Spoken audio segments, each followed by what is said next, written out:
For today's video, magkakatay tayo guys ng native na manok guys. Wow. Kasi wala kaming ulam. Ayan. Dinakip ko muna yung kakatay nating manok. Ayan guys. Kasi wala kaming ulam. Linggo ngayon. Kaya ayan. Nagdakip na ako ng aming alaga. Kakatayin na natin yan guys. Ayan, fast forward, kinatay ko na, tsaka tinatanggalan ko na ng balahibo. Ayan guys, binilisan ko lang dyan, kinat ko lang yung video para mabilis. Ayan guys, tapos na. Ayan guys, nililinisan ko ng maigi yung mga balat ng manok kasi alam nyo naman kung saan nagsusuot-suot yan, kaya binabrush ko yan guys. Linis na linis yan guys, kaya ayan. Sa mga hindi pa marunong magkatay ng manok dyan guys, tingnan nyo yung video ko guys, makasakaling makatulong sa inyo at matutunan nyo na rin magkatay ng manok. Ayan, hiwa-hiwain lang natin, mabilis lang naman yan guys matutunan yung pagkatay ng manok. Pero yung iba hindi marunong kasi naano sila kung paano tanggalin yung bituka niyan. Mabilis lang yan guys, hiwain nyo lang yan, matututunan nyo rin yan. Kaya ayan, binilisan na natin hiwain yung ating manok. Ayan. Ako kasi natutunan ko magkatay ng manok sa papa ko. Tuwing ko makatay siya ng manok, nakikita ko yung ginagawa niya, kaya natuto ako. Kaya marunong ako magkatay ng manok. Fast forward, magigisa na tayo ng manok. Ayan, gigisahin natin ng maigi guys para hindi malangsa yung manok.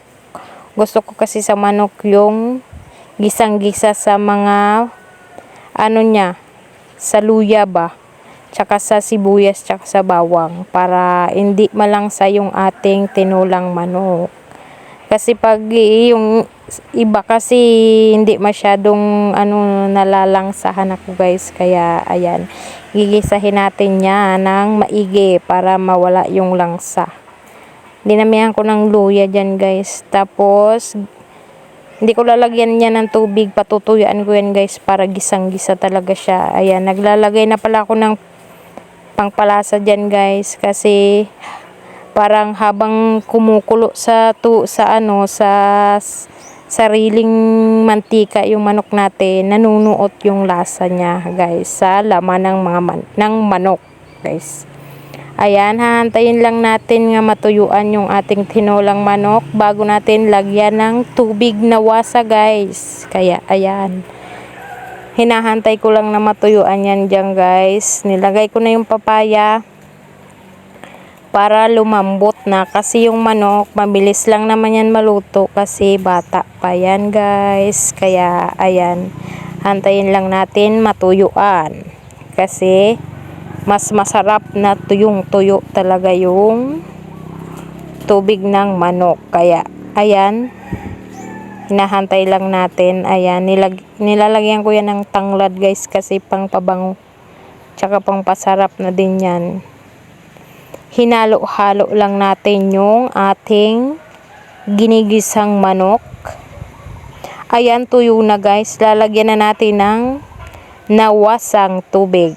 Ayan, hahantayin lang natin na lumambot yung ating tinolang manok. Ayan, malambot na yan guys, kaya menekos-mekos ko na, tsaka inano ko na yan guys, tinimpla kung tama ba yung lasa niya tsaka masarap. Ayan, nilagyan natin ng dahon ng sili pang pabango. Ayan, kibot-kibot na yung ating tinulang manok, kaya halo-haloin natin ng konti. Ayan, tapos tingnan natin yung papaya kung malambot na. Ayan, malambot na guys, kaya takpan uli natin. Antayin nating magbukal-bukal. Ayan, nagbukal-bukal na guys, kaya tapos na yan guys, luto na yan. kakain na tayo ng ating tinulang manok. Tapos na.